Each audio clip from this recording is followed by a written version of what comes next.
Ah voilà.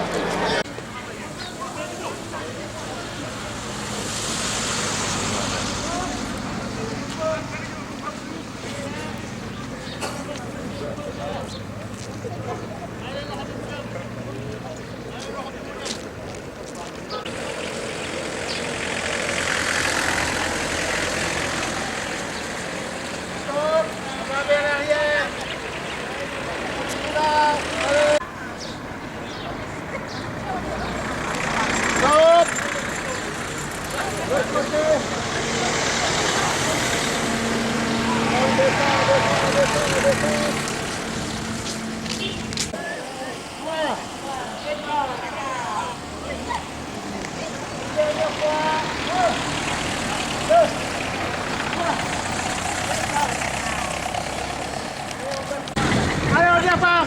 Et deux rideaux.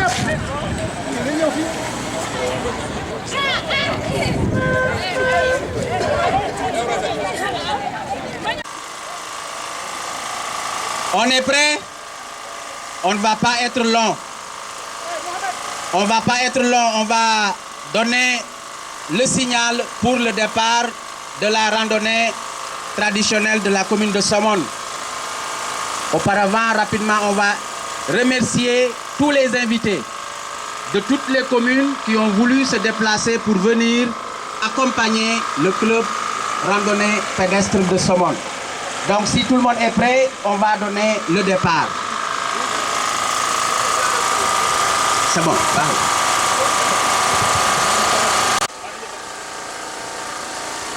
Le point de chute, c'est le rond-point 2, Ngaparou, et on fait le tour et on revient à la mairie. Merci beaucoup et bon départ. Merci.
Allô, oui.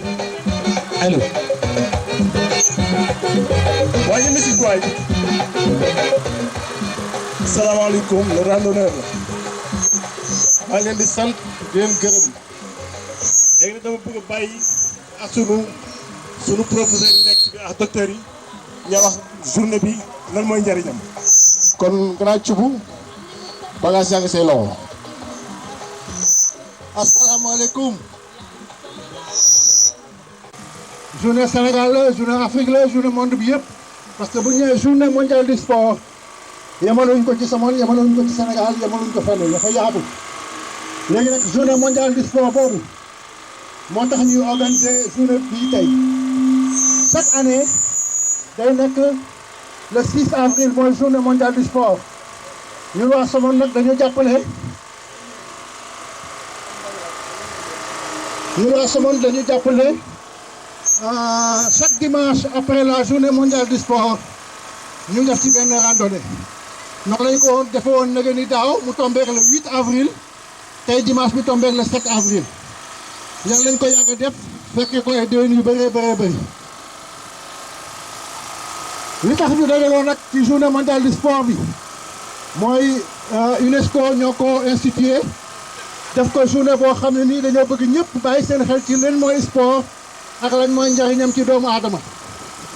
léegi nag boo demee dans toutes les grandes villes du monde ku nekk yaa ngi organiser benn journée boo xam ne nii da ngay jéem a sensibiliser ces populations ci pratique sport ci pratique activité physique loolu moo waral ñu organiser journée bi tey. ñëwaat ren yàlla nañu yàlla may ñu ñëwaat déwén vraiment dafa nekk loo xam ne dafa neex parce que bu Joal organisé dañuy dem Ngaparou la même chose Mbour la même chose. donc ñun bu ñu am de l' activité physique maanaam doomu aadama yaramam daf ko war a tàngal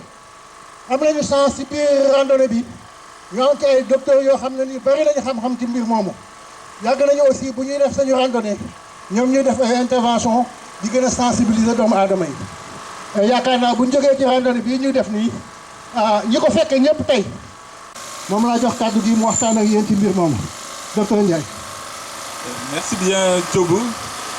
Salam alaikum à tous les randonneurs.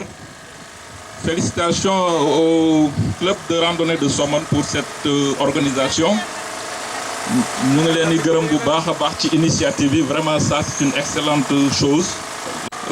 Activité sportive comme ni ko Thioub waxee nga xam ne expert la ci domaine sport lu baax la ci santé wér-gu-yaramu nit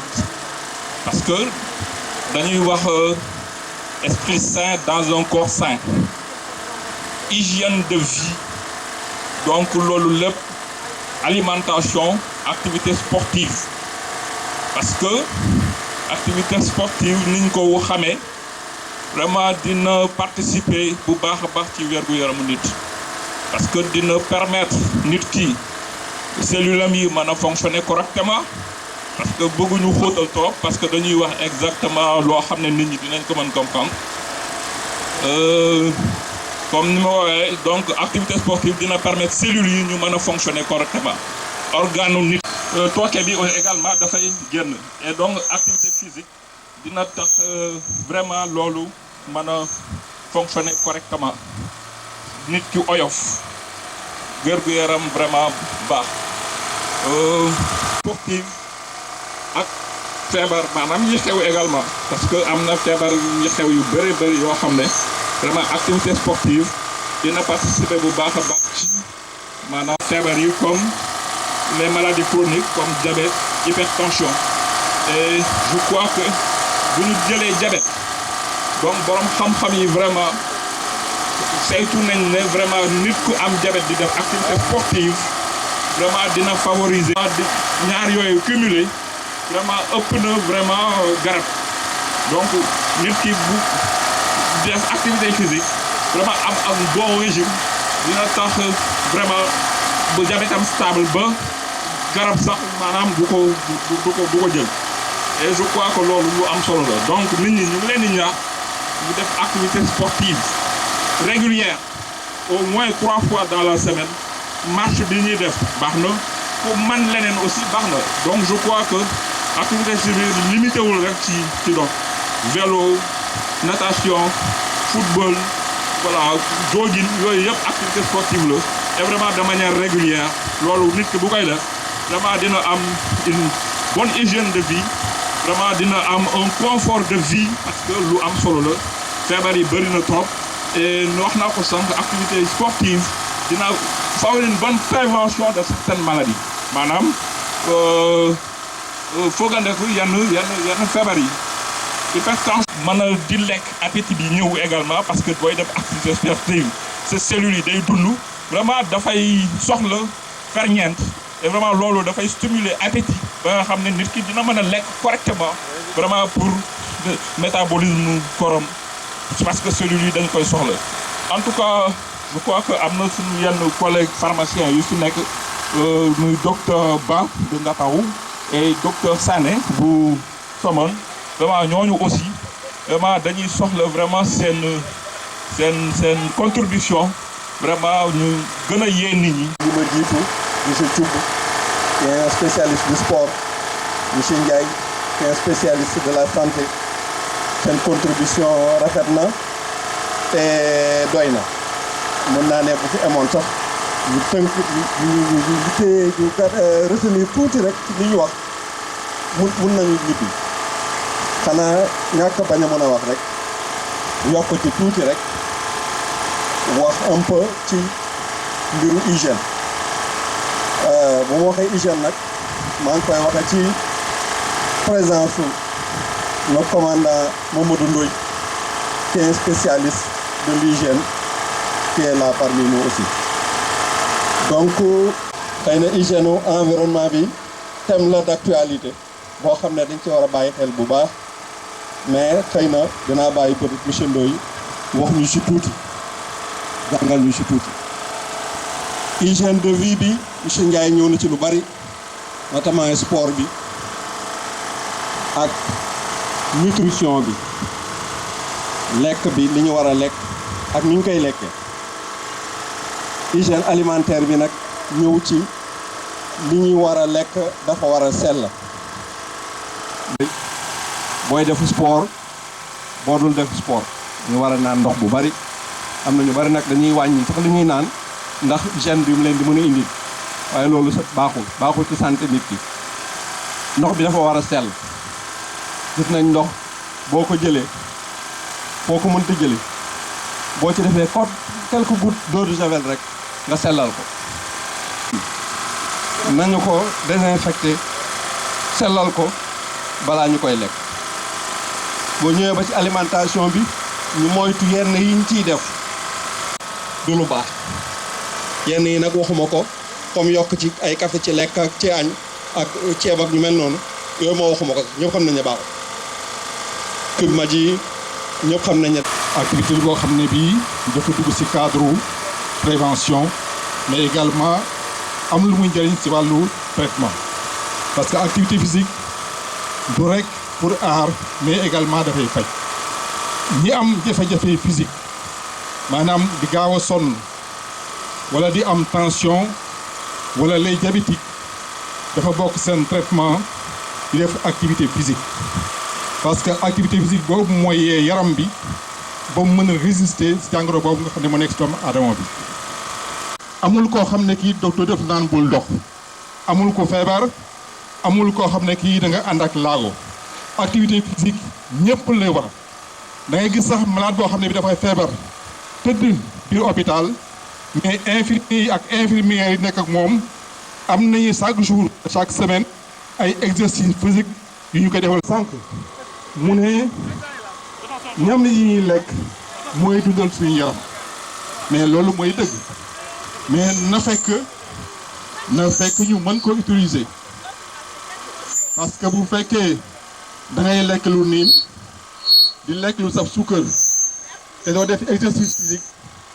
la muy jur mooy suukar soosu ak graisse boobu dafay concentré wu sa biir yaram dafay concentré wu sa biir deret te boobaa effet bi ñu doon wut effet contraire bi lay indi maanaam jàngoro lay jur si biir yaram kon doomu aadama bi war na saa su nekk muy yëngal yaram te bañ ko xeeb nga xëy dox fanweeri minute dellu si ñëw sa kër sangu waaw loolu c'est important monsieur dafay wax ne ñu bàyyi seen xel ndox yi ñu leen jox parce que ñu ngi waaxu di ñàkk ndox yi di pour nga tey butéel bi dem ba yegg somon mais pour que à chaque fois ngay naan te loolu en temps ordinaire sax dañ ko ndoxu naan war koo sori loolu gis tulli mooy da ngay gis ñuy sàggan ñoo xam ne da ngay nekk ak ñoom ñu la sawaay man day suuba léegi naanuma pour ñoom njàmbaate la wala mais boisson yi lii si daw mooy suukar su bëri su nekk parce que boisson yi jaay en général amuñu lenn contre ñoom mais la vérité mooy que la concentration de sucre dafa yéeg ba fu ëpp te loolu effet contraire lay jur si doomu aadama ñu wax sànq environnement bi ak nit ki mais nit ki c'est un élément de l'environnement parce que environnement mooy fi ñuy dund ak lépp lu fi nekk.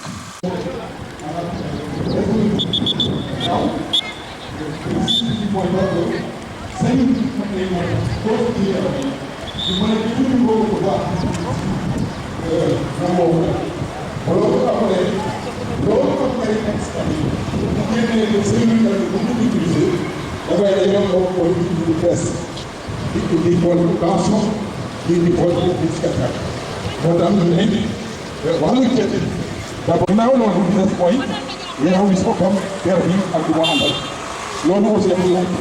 régulièrement nit ki ak nooy boobu du am te en ce moment là mu ngi mel ni kopp tabaka bu yàggee dafay indi kon loolu ma inspiré mais moo sant def relation te moo xam ne sax microbe yi li si ëpp si ñàkk ca lay jóge mais leen li ñu war a bàyyi xel mooy que fii si suñu réew yi boo jëlee téeméeri jàngoro mun nañ wax maanaam yëngal yaram léegi ne sax boo yeewoo sa kaw lal di wàcc na nga jiital sa tànku càmmoñ sa tànku ndijoor parce que tànku ndijoor bi moo war a jiitu foofu parce que activité physique dafay tàmbali nga tàmbali ko foofu tàmbali yëngal yaram yi def ay mouvement comme ay doon def nga def.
Je suis très heureuse de vous voir ici ce matin.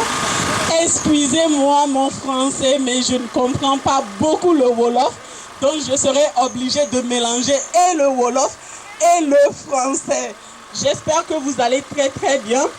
C'est un plaisir vraiment pour moi de participer à ce randonnée pédestre de Somone. Je voudrais d'abord, avant toute chose, remercier M. Cher Diakhaté, qui est le président de la randonnée de Somone, qui m'a donné l'opportunité de parler ce matin. Je voudrais aussi vous remercier pour le pas que vous avez fait ce matin pour participer à ce randonnée. Je voudrais aussi remercier Monsieur le maire pour l'occasion qu'il nous a donné de non seulement être là pour donner le coup d'envoi, mais aussi d'être là avec nous ce matin. Je voudrais remercier les gens de Joal Fadiout qui ont fait le déplacement pour participer à cette randonnée-là. Remercier les gens de Ngaparou pour participer sur tout le monde. Je m'appelle Valeska Tozo, ou alias Khadijatou tout simplement. Je suis kinésithérapeute de formation et aussi coach bien-être. Je viens ce matin juste pour ajouter à ce que mes prédécesseurs ont dit, remercier mes défunts, à tout ce qu'ils ont dit. Je viens juste ajouter un point très important. La semaine dernière, au niveau de la maison de la femme, nous avons fait une formation qui était axée sur 4 volets. Nous avons eu 4 ateliers. Mais dans les ateliers que nous avons faits, nous avons remarqué un point très très important par rapport au développement de la femme, mais particulièrement au développement de l'être humain, des blessures intérieures et devenir la meilleure version de soi. Nous avons remarqué donc que aujourd'hui, on ne peut pas parler de bien-être sans parler des blessures intérieures. Plusieurs sommes-nous aujourd'hui à vivre dans nos familles, plusieurs sommes-nous aujourd'hui à vivre dans les entreprises, plusieurs sommes-nous aujourd'hui à vivre dans des couples qui meurent juste parce que vivre avec les gens, si à la base on a des douleurs, à la base nous-mêmes on n'est pas guéris. On ne peut pas vivre avec la société si à la base nous-mêmes nous n'avons pas fait un travail de notre mode de vie alimentaire. Parce que comme le docteur l'a dit tout à l'heure, nous mangeons mal, nous vivons dans un environnement, excusez-moi le terme, malsain, mais le pire c'est que nous entretenons des haines qui n'ont pas de sens. Le pire c'est parce qu'à l'intérieur de nous, nous n'avons pas pu cultiver le pardon. Le pire c'est qu'à l'intérieur de nous, nous nourrissons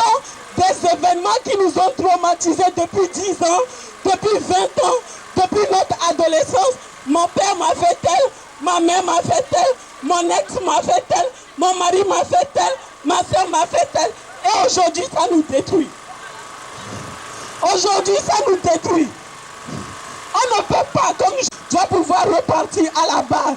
La base, c'est quoi? Je le dis souvent, rien ne part que pas à la personne que tu dis qu'il t'a offensé. On le donne pour soi, pour se libérer. Il faut reconnaître que le pardon, on ne le donne pas parce que c'est un mot, mais on le fait parce que nous en avons besoin. Il faut aussi reconnaître que le pardon, on ne le donne pas parce que c'est juste un mot, mais c'est une action qu'il faut poser sincèrement. Moi, je dis souvent,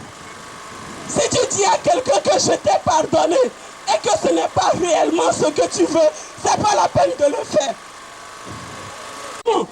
Si ce que la personne t'a fait, tu ne veux pas lui pardonner, pardon, reste avec ton pardon et meurs avec. Inciter à ce que nous puissions repartir à la base du bien-être. Aroma Consulting organise 2 jours de formation. Cette fois-ci au niveau de la maison de la femme, le 20 et le 20. Somone, assalamu alaikum mbokki Ngaparou, mbokki Mbour, mbokki Joal. Mën nañ ne waa département bu Mbour yëpp. Donc randonnée bi ñu ngi koy rafetlu bu baax a baax, mais dafa am benn aspect bu ma njëkk a remarqué ci randonnée bi. Donc ay leçons yoo xam ne dama koy joxe avant may continuer. Sooy dox marche boo xam ne dafa nar a sore wala plus de 30 minutes da ngay siggi nga jiital sa dënn comme ça sa du métti ndax booy sëgg dañ naan da ngay continuer di gas sa kàmb te boo gasee sa kàmb bu xóotee bu yàggee da la ci dugal te loolu yàkkamteeguñu ko donc damay ñaan ku nekk nga génnee sa bus génnee sa dënn nga dox ndax boo ñibbee sa ndigg du metti beneen aspect nga inspirer profondément jox sa yaram oxygène pour nga mën a doxaat plus li nga mën maa ngi ñaan ku nekk nga jël tuuti ndox nga guux nga inspirer profondément di nga sentir ne sa coono mi ngi lay bàyyi dina tax de graisse goo xamante ni sa yaram mënu ko woon lakk te muy yàq sa yaram di la jox ay hypertension aw pour lakk ko donc il faut ma def activité physique pour ma lakk graisse googu su ma ko lakkul moom mooy def sama yaram di bloquer samay artère ba tax sama deret du dawati bu demee ba ci bopp bi mu bloqué deret ji fees si bopp bi ba nga xamante ni day mel ni ab ndox mi nu muy tëbee noonu di dem sa deret noonu lay def ci biir da koy xoj te bu ko xojee léegi nag nga def AVC te loolu baaxul ci nit suukar su ngay lekk mu fees sa yaram da nga ko war a génnee sa yaram dafay génnee ba sonn mënul te pour mu mën yaa ko mën a jàppale ngay dox suukar si plus yaa ngi naan ndox plus yaa ngi def activité physique yaa ngi wàññi au moins suukar si sa yaram ba tax docteur bu la bi na doon bindal garab mu ne yow soxlaatoo naan garab nga ne lu xew parce que yaa ngi yëngal sa yaram di jàppale sa muscle yi ñuy lakk suukar si sa rein yi di génnee suukar si nga koy saw muy dem donc yaa ngi brûler suukar soo xamante ne sa yaram mënu ko woon dingi léegi yaa ngi koy dingi donc soxlaatoo naan garab maanaam nit ku nekk mën na faj boppam ci bu dee da ngay lekk xorom nga wàññi ko bu dee da ngay lekk suukar bu bëri nga wàññi ko bu dee da ngay lekk lu niin lu bëri nga wàññi ko parce que lu niin la ce qui est gras est gras je mange peu gras c'est du gras donc nit ki ci boppam moo mën a yar boppam ci lu may lekk fa bon te lu su ëpp loolu ci mbalit lay nekk xet gu bon gi dafay détruire ses cellules ba tax duñu xamante seen bopp nga jékki-jékki rek ñu déchargé wu ñu def benn cancer commencé màgg sa yaram moo tax ñu ne environnement dafay jouer yow ci sa croissance dafay jouer ci sa bien-être mais xoolal oxygène bi graisse gi dafay yéeg ci sa estomac bi nekk ci kaw nga naan ndox graisse gi gën a yéeg ba sa put bi day benn moment rek da ngay sentir ne da nga bëgg a wàcc parce que graisse gi moom mooy yéeg moo tax ñu ne boo lekkee ndawal lu bëri wala lu am graisse bul naan ndox xaaral ba mu wàcc ba nga sentir ne wàcc na nga doog a naan ndox mais boo teelee naan ndox rek graisse gi bu yéegee sa yaram du ko lakk da nga am envie bëgg ko wàccuwaat wala nga génnee ko wala nga géex nga gis ñam bi génnaat moo tax tout le temps surtout ndooyee ni bu tabaski jotee dañuy lekk ba suur bëgg naan ba suur loolu yëpp baaxul moo tax nit ki yow yaay yar sa bopp nga wàññi activité physique bi di la si dimbali ba tax stress du la daaneel tension bu la doon yoot dina la bàyyi diabète bu la doon yoot di lay topp yaa ngi def activité physique yaa ngi ñaq yaa ngi génnee suukar yaa ngi ñaq yaa ngi génnee ay déchets toxiques yu nga xamante ne chaque fois acide lactique bi day def sa yaram donc il faut nga dem nga génnee ko chaque fois boo koy def 3 fois dans la semaine même bu dee 30 minutes baax na bu dee dañuy yeewu fajar nga julli ba pare bu la neexee nga jël sa kurus def say 30 balaa nit ñi jug nga sangu dem sa liggéey mënuloo ko ngoon teel nga wàcc gis nga ni yaa ngi sonn jëlal nga teel a gaare sa oto à 30 minutes de chez toi nga dox daal di dem boo paree nga sangu jël si waat sa oto parce que léegi lépp sur commande la télécommande la micro bi commande la micro-ondes commande la donc kenn defatul effort physique alors que yow bu dee yaa ngi bouger sa kër mu nga nekk ci ganaar yi dem naan tuuti ndox tourner nekkat ci benn activité loolu da lay dimbali moo tax souvent dañ naan paa bi dafa dëgg mais paa bi moom day teel a màgget puisque keneen paa bi day toog rek kii moom ni ñuy bouger des fois nga dem ci jeunes yi wax ak ñoom ñaax leen delluwaat 30 minutes yooyu ngay def permettre na la nga dox dara ba pare nekk ak nit ñi di waxtaan di échangeante di nekkante waaw comme Fadien moom da lay woo sax di lay sonal naan lii laa bëgg defal ma lii dañu dugg fii loolu déjà ba nga toog rek boo wét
Allez, bravo Oumenga.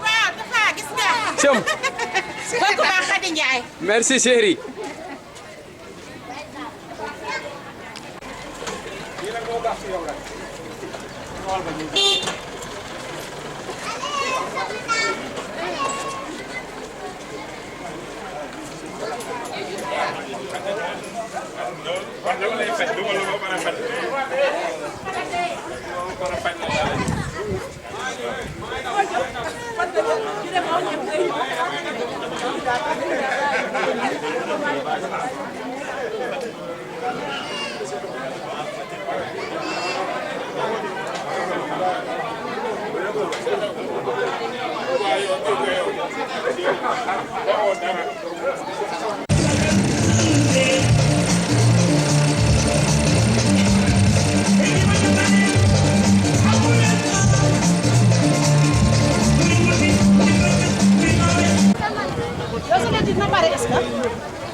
Avec la pointe des pieds.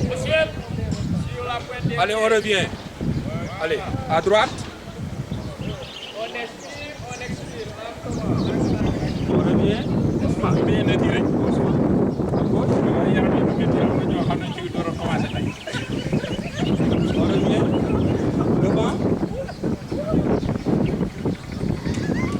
On revient. Derrière, on cherche loin.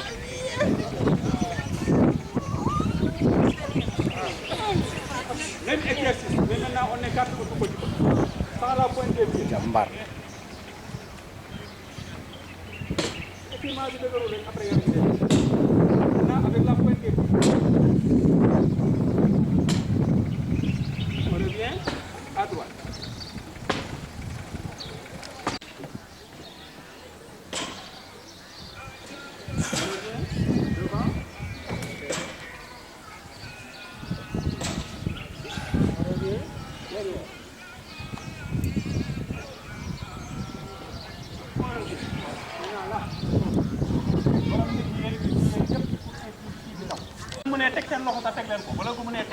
La paume des mains,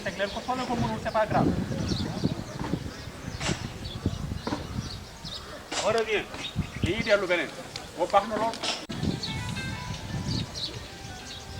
C'est bon. Maintenant avec pieds joints. Avec pieds joints. Du watch.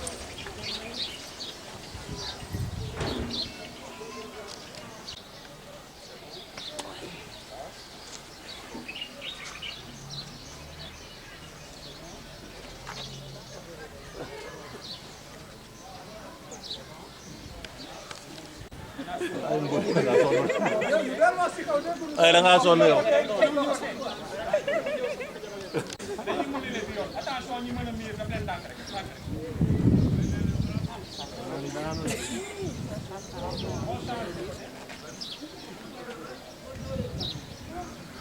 Voilà, en haut, en bas, vous pouvez miir. En haut, en bas.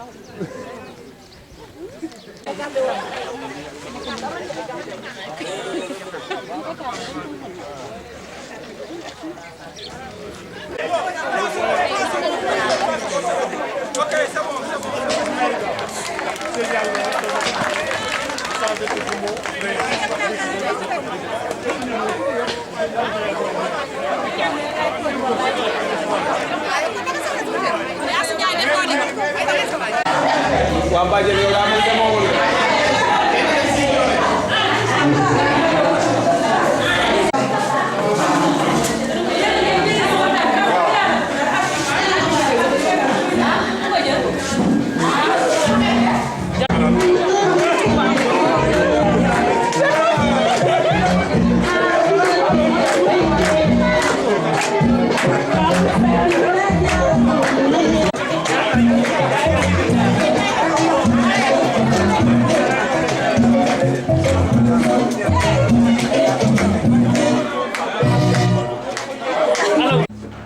waa maire bi itam parce que boo wootee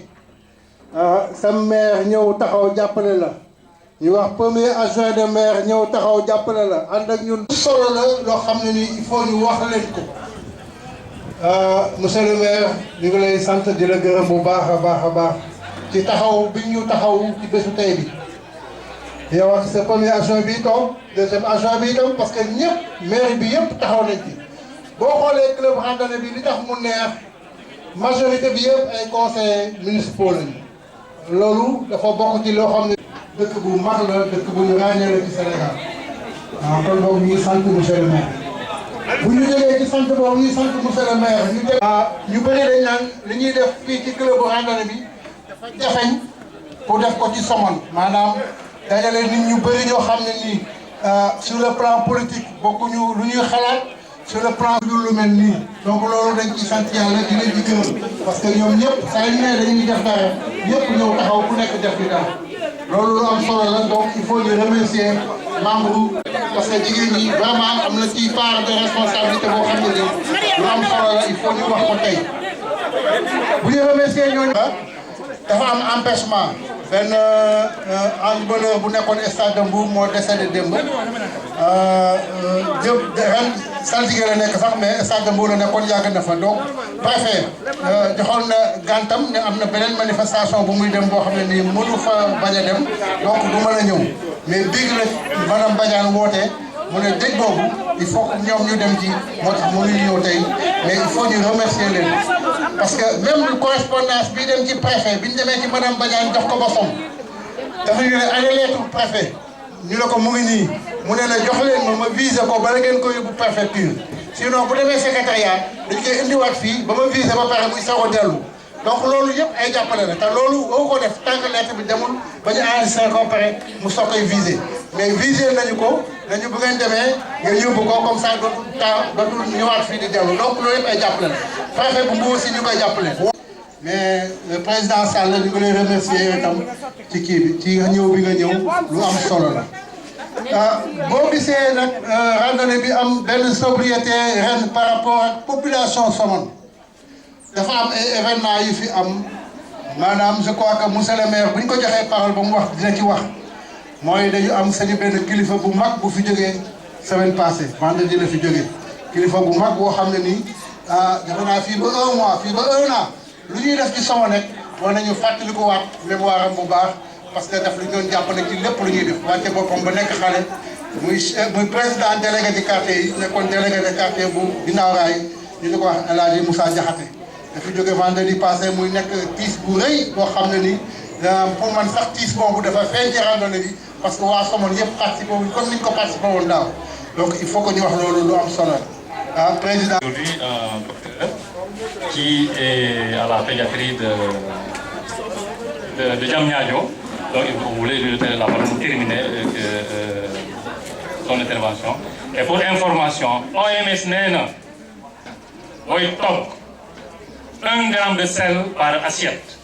Parce que j'ai entendu parler de jumbo et autres. 1 gramme de sel par assiette. Manger équilibré, je vais revenir. Manger équilibré, 1 gramme de sel par assiette. L'huile, une cuillerée à soupe, pour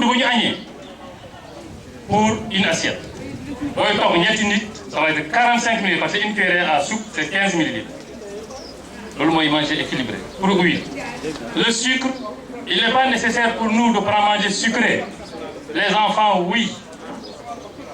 Et donc, les boissons sucrées et les jus, il faut les prendre occasionnellement. C'est ce que l'OMS dit. En fait, les boissons sucrées, si vous n'êtes pas diabétique, bien sûr. Si vous êtes déjà diabétique, c'est interdit. Et donc, vous avez journée mondiale du sport, c'est le sport en solo. Vous avez journée mondiale de la santé, santé en solo. Donc, je ne garde pas longtemps la parole. Je vais passer la parole à la docteur qui va terminer son intervention. La truc, c'est important. Je vais faire un tour à ça. Après, on reviendra pour terminer les remerciements. Merci. Salam alaikum. Merci l'assistance. Monsieur le maire, excusez-moi de savoir court-circuité. Donc, je donne un message pour enfants de Diamniadio. Je suis dentiste spécialisé en pédiatrie. Donc, dentiste yi nga xam ne Sénégal à part Albert Royer ak Diamniadio ñoom ñooy faj dañoo xale yi ñooy spécialisé. Mais dañuy gis ne Diamniadio kinésie bi chaque fois dafay bëri xale tellement que ñun on se demande la question lan moo leen dal. Après dañuy defee suñu analyse ñu xool xam ne xale yi dañuy développé ay bronchiolite yu bëri te loolu lu ko waral bon surtout jigéen ñi yéen laay waxal parce que cuuraay moo ma jiitu certes xëy na suñu maam am na ni ko doon defee wala bu fekkee dafa am lu ngeen si def tamit ngeen wax ñu ko mais xale yu bëri dañuy développé asthme ay bronchiolite xale boo xam ne dafay juddu tey mu fàtt buñ ko yóbbul néonatologie dañ koy perte léegi te fii bu amul service néonatologie dañ koy yóbbu Mbour yóbbu ko Diamniadio bu amul tamit loolu yóbbu ko Dakar donc c'est une perte de temps donc xale yu bëri ñi ngi ñëw di fàtt di am ay bronchiolite di am ay asthme parce que dañ leen di bàyyi ci biir néeg yi teg cuuraay xale yu tëdd ci biir wala ñu jël ay solution yu nga xamante ni dañ ko siy def su ngeen ko mënee bàyyi ngeen bàyyi ko wala ngeen xool beneen méthode boo xamante ne mën ngeen ko def wala xale yi génn ngeen def lu ngeen def ngeen tëj ngeen génnaat parce que même solution acide yi yenn parfum yi am yoo xam ne c'est trop fort te bu trop foree dafa lay déranger sa alvéole yi da koy yàq booy def activité physique alvéole yooyu ñoom ñooy tax nga mën a nooyi échange oxygène bi fa la mën a amee te bu échange oxygène amul donc mënoo nooyi te comme mënoo nooyi donc da ngay feebar ñu ne lan moo ko dal ñu ne non yàlla moo dégg alors que suñu faute la ñun suñu faute la donc xale bu judd asthme poussière dañ ko war a maytu ñu nga xam ne dañu asthme dañuy maytu géttu xar yi karaw xar yi gétt yi danañ ko gën a favoriser donc lépp lu ciy soble lu nga xamante ne mooy cuuraayu encens yi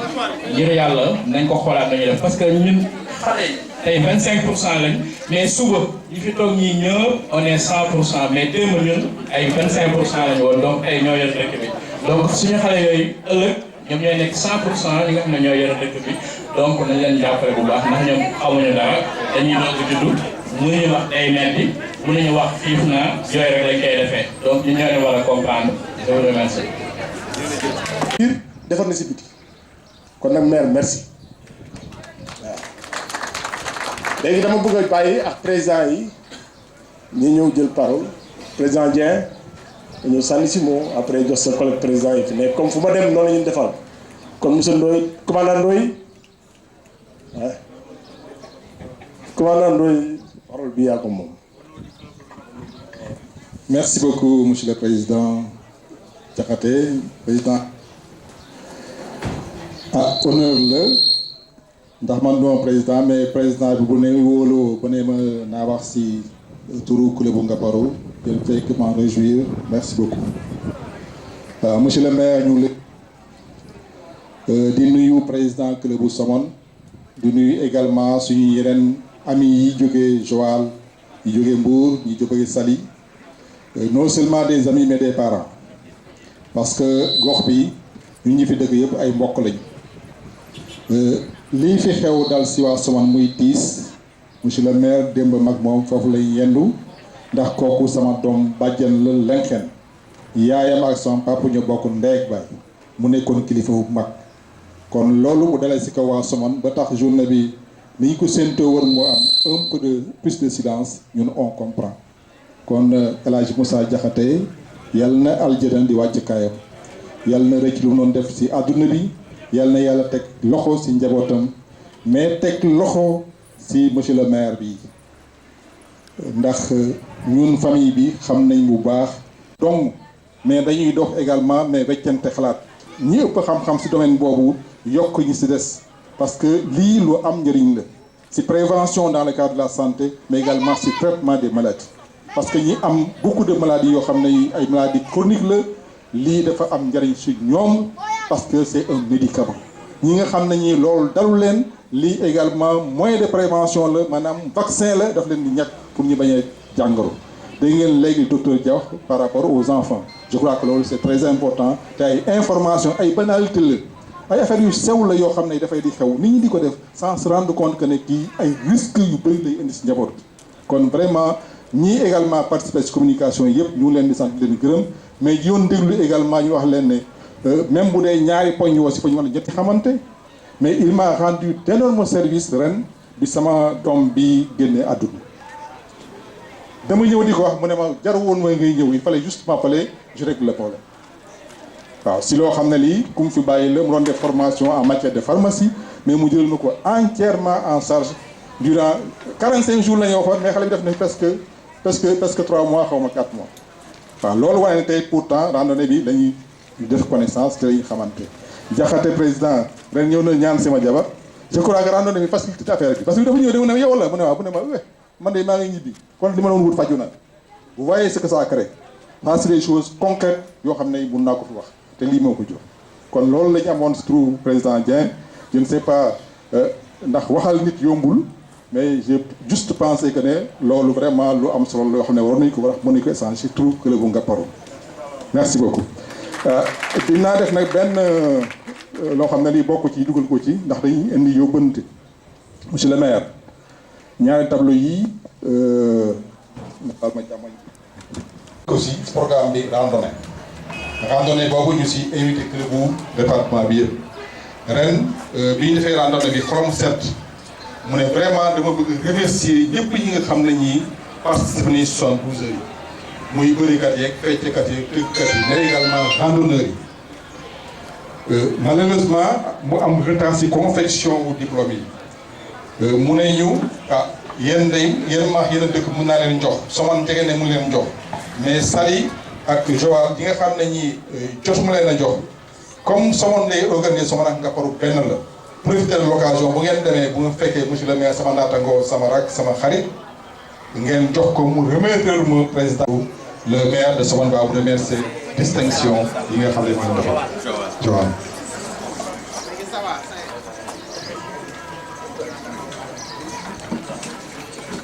alors ma jël quoi je prends allô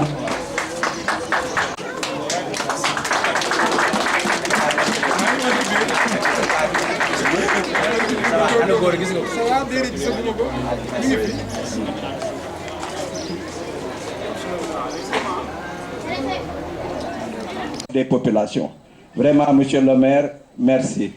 Mais il y a un aspect que je veux insister. Moi, actuellement, nous avons structuré les clubs de randonnée au plan national. Il y a la Fédération nationale des clubs de randonnée. La semaine dernière, à Thiès, on a installé la Ligue régionale des clubs de randonnée. Mais qu'est-ce que je constate? Le département est toujours absent dans les instances. Lors ce n'est pas une bonne chose. Nous avons des clubs très dynamiques, mais il faut qu'on soit représenté dans les instances de direction. Donc je demande à ce que désormais, réunion, vraiment tous les présidents de clubs du Mouna, qui instance au plan national, au plan départemental, parce que nous allons incessamment. On va aller très vite. Remerciements parce que tout simplement les organisateurs ñi ñu wara remercier na réussite ñu ngi lay gërëm di la sant ku mënti nek parce que ñun dañu japp né li ni c'est une des compétences des collectivités locales bo xamné les populations ñoko organisé. Bien entendu bénéficiaires ce sont les populations dama japp li ngeen def ñaari enseignement lañ ci tiré ci li ci jot a dégg ci wax benn bi mooy la nécessité ngeen gën a renforcer l'organisation loolu man lu la ci wax yi fi dégg club randonnée yi seen organisation au niveau local